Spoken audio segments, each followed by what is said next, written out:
Good morning, ninth class. So, how are you? Fine. Okay. Today we are going to start our new poem on killing a tree from your book Beehive. This poem is written by Give Patel, and in this poem, the poet actually symbolizes a deep-rooted any kind of evil to a tree, as a tree cannot be cut only cutting its branches, only cutting its leaves, only cutting its fruits. Is it possible that you give a आप उसको कहीं पर एक वार करें उसके तने पर या उस पर तो वो ख़त्म हो जाएगा? नो। कब ख़त्म होता है, कब सूखता है कोई भी पेड़? जब उसकी जड़ों को आप काटोगे, है ना। जड़ से काटना मतलब किसी भी चीज़ को मूल रूप से जहाँ से उसकी बिगनिंग है वहाँ से उसको ख़त्म करना। तो अगर हमें किसी बुराई को ख़त्म करना है तो कहाँ से ख़त्म करना होगा? हमें उसको जड़ों से, जहाँ से वो पनप रही है, जो उसका रूट कॉज है उस बुराई का, उसको ख़त्म करना होगा, तभी वो बुराई ख़त्म हो सकती है। तो उसको यहाँ पे कंपेयर करते हुए किससे, एक ट्री को का आपको उदाहरण देते हुए पोएट जो है ये अपनी बात समझा रहा है। क्योंकि पोएट कोई भी बात आपको कहेगा तो वो किसके माध्यम से कहेगा? डेफिनेटली थ्रू ए पोएम, क्योंकि वो पोएट है तो वो तो पोएम ही लिखेगा, उसके द्वारा ही वो आपको कोई भी चीज़ समझाएगा, है ना। तो इसलिए यहाँ पे पोएट क्या कह रहा है कि the society should root them up to die forever, to which to any kind of evil. जो हमारी बुराइयाँ हैं, जो हमारे जो हैं कौन से वो हैं कारण हैं जो हमें अच्छे काम करने से रोकते हैं, वो सारी सोशल एविल्स या हमारे डीमेरिट्स जो हैं वो कब ख़त्म होंगे? जब उनको रूट से ख़त्म किया जाएगा। जिस तरह से किसी भी पेड़ को आप तभी ख़त्म कर सकते हैं जब उसको निकाल के उसकी जड़ों को उससे काट देंगे, यानी उसकी जड़ों को सुखा देंगे आप, तब वो ख़त्म होगा। अगर आपने किसी पेड़ की जड़ उसमें छोड़ दी मिट्टी में तो आप देखते होंगे कि वहाँ से फिर छोटे छोटे जो है वो नए प्लांट्स जो हैं, बेबी प्लांट्स निकल आते हैं। ऐसे ही कोई आपने उसकी शाखा काट दी पेड़ की तो आप देखते हैं ना, थोड़े दिन बाद वहीं शाखा से फिर से नई जो है वो ब्रांचेस, लीव्स आनी शुरू हो गई। तो यानी उसके कहने का मतलब है कि ऐसे जो है छोटे छोटे वॉर देके या किसी की आलोचना करके या किसी की बुराई करके किसी को आप क्रिटिक्स जो है उसके बन जाएं और उसको बार बार कहते रहे कि ये ऐसे करता है, ये ऐसे करता है, तो उसके अंदर की बुराइयां आप ख़त्म कर सकते हैं? No, it's not possible. So we will see through this poem. I read this poem. It takes much time to kill a tree. The poet says, not a simple jab of the knife. जैब का मतलब होता है एक छोटा सा वार, यानी आपने उसको ऐसे नाइफ से कट कर दिया तो क्या वो ख़त्म हो जाएगा? Will do it. कि आप अगर एक पेड़ को मारना चाहते हैं और उसके ऊपर आपने नाइफ से, कुल्हाड़ी से कोई वार लगा दिया तो क्या वो आप उसको मार देंगे? It has grown slowly consuming the earth. क्यों नहीं मार सकते? क्यों? क्योंकि पेड़ कहाँ पे धीरे धीरे कहाँ पर पनपता है? मिट्टी में। और मिट्टी में कौन सा पार्ट्स होता है किसी भी ट्री का? रूट्स होती हैं।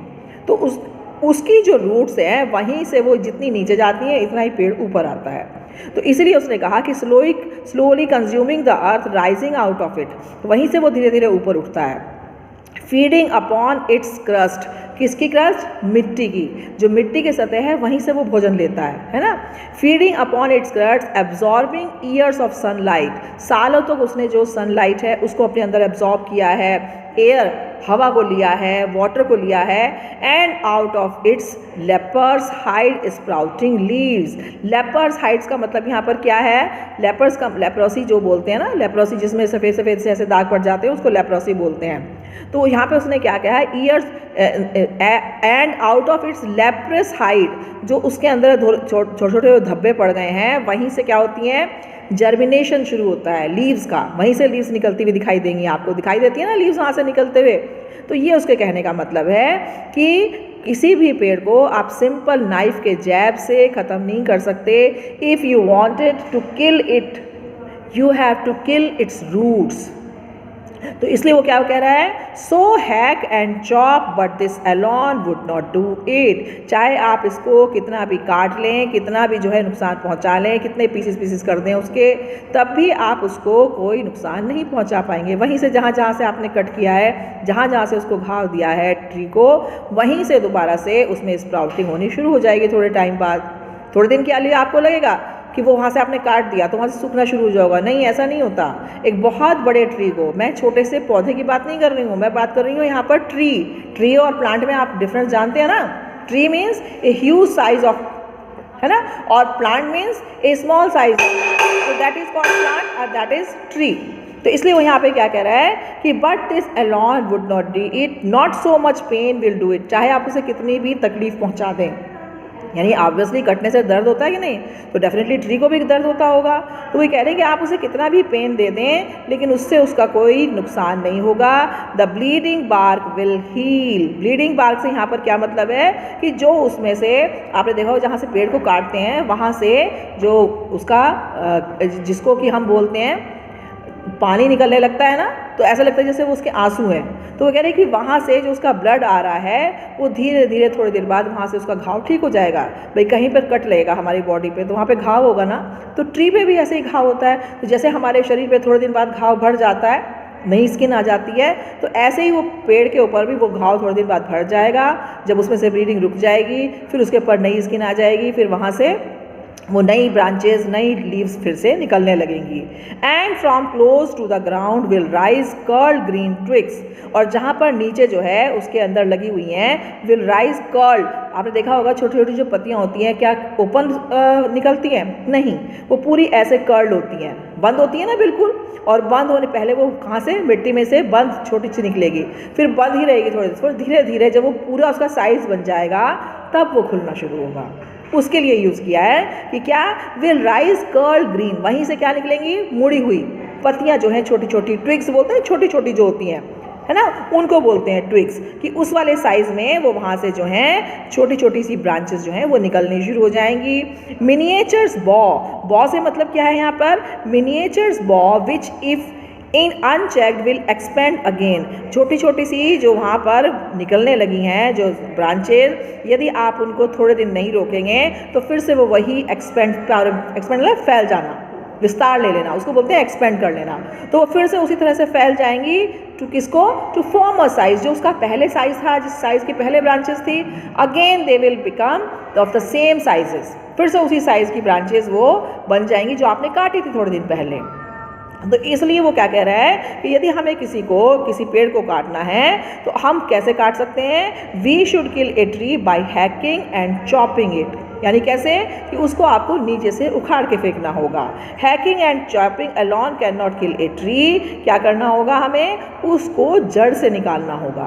फिर आगे क्या कहते हैं, no the root is to pulled out, कि क्या आप उसको सिर्फ जैब देके या कट करके या चॉप करके काट सकते हैं, नो, क्या करना होगा, the root is to be pulled out, उसकी जड़ को खींच के, आपने देखा होगा ना कि सड़क पे कोई अगर पौधा निकालना है तो उसको रस्सों से जड़ से निकाला जाता है, उसकी जड़ के चारों तरफ से वो फावड़े से या कुल्हाड़ी से जगह खाली करते हैं ताकि उसकी जड़ें जो हैं वो जो जमी हुई हैं उनको हिलाएंगे फिर ताकि वो वहाँ से निकल जाएं। इस तरह से पेड़ को निकाला जाता है।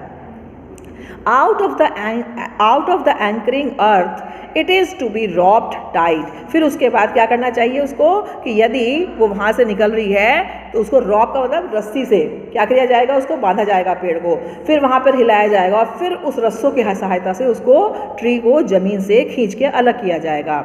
And pulled out, snapped out, तेज़ी से एकदम झटके से उसको वहाँ से निकाल देंगे, और पुल्ड आउट एंटायरली, या पूरा का पूरा उसको बाहर निकाल देंगे, तभी तो वो पेड़ जो है, आप किसी पेड़ को जड़ से केवल खींच के जड़ को उसको बाहर निकाल के ही कर सकते हैं, otherwise it can not be killed. अगर आप सोचें कि उसकी ब्रांचेस काट के, उसकी लीव्स काट के, उसके तने को काट के छोड़ दें और वो पेड़ मर जाएगा, no, again it will sprout, वो फिर से वहाँ से निकल जाएगा। Out from the earth caves, कहाँ से निकालना होगा उसको, जो जमीन में, जो गुफा से मतलब वो अंधेरी जो जिसके अंदर उसकी जड़ घुसी हुई है उससे। And the strength of tree exposed, जहाँ से कि आपको उसकी ट्री की जो ताकत है वो उसकी जड़ों से ही तो दिखाई देती है। हमारी कोई भी जो ताकत है वो कहाँ है, हमारी जड़ें, है ना। अगर हमारी कोई चीज़ ख़त्म करनी है तो उसको जड़ से, जहाँ से वो पैदा हो रही है वहाँ से उसको मिटाना होगा। The source white and wet, आपने देखा होगा जड़ें कैसी दिखाई देती हैं, अगर मिट्टी के अंदर से आप उसको मिट्टी को साफ़ करके दिखा लें जो बहुत नीचे हैं तो जड़ें एकदम वाइट दिखाई देती हैं, जो नई नई जड़ें निकल रही होती हैं वो एकदम प्योर वाइट कलर की होती हैं, वो काली नहीं होती हैं, काली तो वो मिट्टी के कांटेक्ट में रह के होती हैं, अदरवाइज वो बिल्कुल वाइट होती हैं। द सोर्स वाइट और नमी लिए हुए होती हैं, सूखी नहीं होती हैं। द मोस्ट सेंसिटिव, बहुत जो है सॉफ्ट होती है, जरा सा करने पे टूट जाती हैं। जो नई नई जो जड़ होती हैं बढ़ती जाती हैं, जो पुरानी हो गई वो तो सूख गई और मिट्टी के कांटेक्ट में रहने से काली हो गई, लेकिन जो नीचे जड़ बढ़ रही होती है, नई निकल रही होती है, वो हमेशा वाइट कलर की होती है और बहुत सॉफ्ट होती है, बहुत ईजिली इसको आप हाथ से तोड़ सकते हैं। द मोस्ट सेंसिटिव हिडन, क्यों? For years inside the earth, वो इतने सालों से उस मिट्टी के अंदर छुपी हुई है, दबी हुई है, इसलिए। फिर कहते हैं नेक्स्ट स्टेंजा में, then the matter of scorching and choking in sun and air, browning, hardening, twisting, withering and then it is done. कि कब किया जाता है, कब ये संभव होगा कि किसी भी पेड़ की जो जड़ है उसको कैसे करेंगे? देन द मैटर ऑफ स्क्रॉच, स्क्रॉच का मतलब क्या होता है कि हम उसको, स्क्रॉच होता है किसी चीज़ को खुरच के निकालना, जो जहाँ पर उसकी मिट्टी है उसको हम स्क्रॉच कर करके जब निकालेंगे, देन ओनली, उसके बाद ही केवल वो वहाँ से निकल सकती है। इसलिए उसने क्या कहा यहाँ पे कि स्क्रॉच, उसको खुरचना होगा हमें, उसकी जो मिट्टी लगी हुई है वहाँ से उसको जड़ को खुरचना होगा।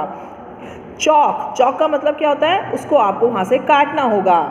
In the sun and air, फिर उसको वहाँ पर क्या करना होगा? आपको सनलाइट में, किसी जड़ को, पेड़ की जड़ को आप निकाल के सनलाइट में डाल दें तो वो सूख जाती है। कोई पौधा हम लाते हैं नर्सरी से तो उसकी जड़ को हवा नहीं लगने देते, ना लाइट लगने देते, क्योंकि पता है लाइट और हवा लगने से वो एकदम सूख जाएगी। अगर 2 दिन आपने ऐसे ही पौधा रख दिया, उसकी जड़ को निकाल कर, क्या वो जड़ बचेगी? नहीं, वो सूख जाएगा।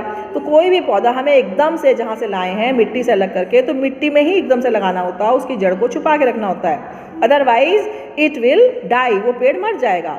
क्योंकि पेड़ की जो जड़ है that is the most sensitive and important part for the life of a tree और ए प्लांट। तो इसलिए उसको अगर सुखाना है तो उसको सनलाइट में, खुली हवा में डाल दो। ब्राउनिंग, हार्डनिंग, ब्राउनिंग कैसे? वो उसकी जब वहाँ हवा में पड़ा रहेगा तो वो क्या होगा? धीरे धीरे ब्राउन कलर का हो जाएगी। जड़ जो है जब नई होती है, जिंदा होती है, तब वो ब्राउन कलर की नहीं होती, तब वो वाइट कलर की होती है ना। और जैसे ही वो सूखने लगेगी वो ब्राउन कलर की हो जाएगी और जड़ क्या हो जाती है? सख्त हो जाती है। जब मिट्टी में होती है सॉफ्ट होती है, लेकिन जैसे ही आप उसको खुले में डाल देंगे सूखने के लिए हवा और लाइट में, तो वो कैसी हो जाएगी? हार्डन हो जाएगी। ट्विस्टिंग, मुड़ी भी अपने आप से मुड़ने लगेगी वो सूखते ही साथ। विदरिंग, उसका रंग जो है वो क्या हो जाएगा? फेड हो जाएगा। And then it is done, और इसके बाद आप उस पेड़ को उसका समझ लें कि वो क्या हो गया? मर गया। अब आपने उसको पेड़ को पूरी तरह से ख़त्म कर दिया। कब? Then only when it roots die, जब उसकी जो जड़ है वो मर जाएगी। मरी भी कैसे लगेगी? It will become browning, it will become harder, it will become dryer and it will twisted, वो मुड़ी भी हो जाएगी। तो इसका मतलब कि हाँ, अब वो पेड़ जो है दोबारा से नहीं उग सकता। Then it is only you can confirm that the tree is died. तो इसकी मैं आपको समरी भेज रही हूँ। समरी जो है आप अपनी उसमें लिखेंगे, question answer those I am sending you, वो अपने उसमें लिखेंगे। And again tomorrow I will send you, और Saturday I will send, we will do the next our chapter that is last leaf. Okay, understood? Okay, thank you and have a nice day. Good bye.